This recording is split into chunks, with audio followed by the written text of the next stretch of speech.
गोष्ट नाही ते बापानीच एका करू जाणं पैलवानच्याच बापानी करू जाणं कोणाचं हे काम नाही.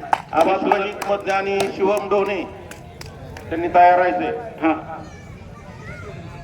अभिजित देवकाते, शिवराज टुंबाळे, ओम निमगिरी आणि गणेश जगताप. चला ताबडतोब तयार राहा.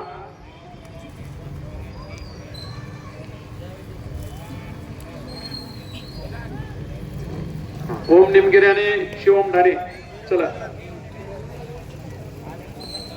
पैलवान गणेश जगताप मामा यांचा असणारा तो चिरंजीव आहे. वस्ताद अण्णासाहेब ठाणे यांचा तो पठा. हो भले भले भले भले भले भले वा रे वा. संपलेल्या कुस्तीमध्ये संदेश शिवकुले, आबा शिवकुलेचा चिरंजीव सोमनथळीचा पैलवान विजय झाला.